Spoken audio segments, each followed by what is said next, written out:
The 5-hour flight to Cabo San Lucas. It was a vacation offered to me kind of like a doggy bag from Tony Roma's or Stuart Anderson's Black Angus. Higher end fast food fare left over, didn't cost nothing, take it or leave it, but I'd take it if I were you, girl, cause you're going nowhere fast. Now I just wanted to sleep the sleep of an honest woman.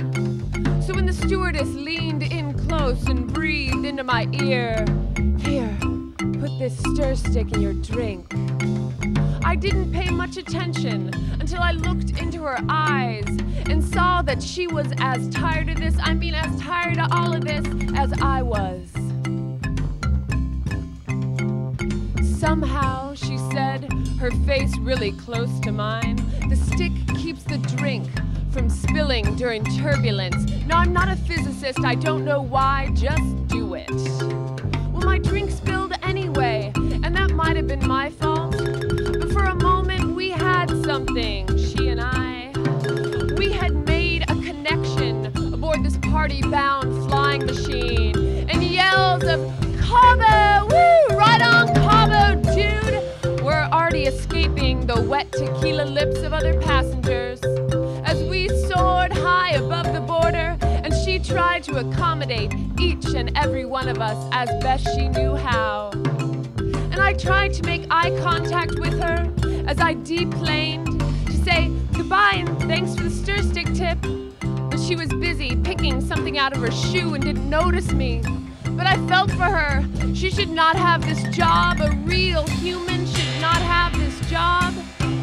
They should just start breeding gals that'll never go above 130, whose feet won't swell and implants won't leak.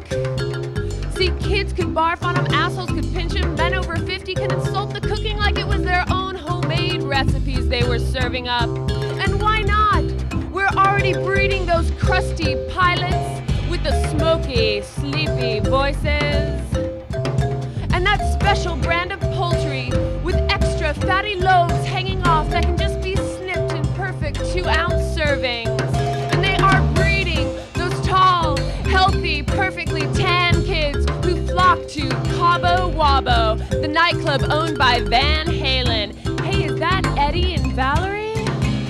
They go a little nuts, get a little crazy, get away from it all, cause they deserve it, don't they? And every night when Moni Moni, the Billy Idol version, comes on, and it always does, at that part in between verses, that part where my mother used to furiously dance the frug, these kids are chanting, "Everybody party, get laid, get fucked. Moni Moni, everybody party, get laid, get fucked," and they're just grinding, dry humping, interlocking those neon crotches, and feeling, if only for 1 week, a little bit nasty. And the kids from San Diego were all over it. And wasn't San Diego supposed to be the next Seattle? After Portland and Austin and Chapel Hill. And the looks on their faces says, "Woo, dancing in doggy style is equal opportunity now." And the looks on their faces says, "Shit, somebody forgot to tell these kids that sex doesn't really shock anymore, that the only thing we all got left is murder.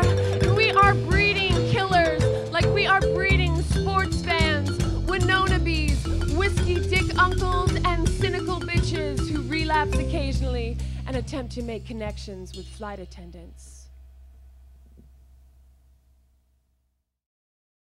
I used to dream of setting Freddy in the foggiest part of town.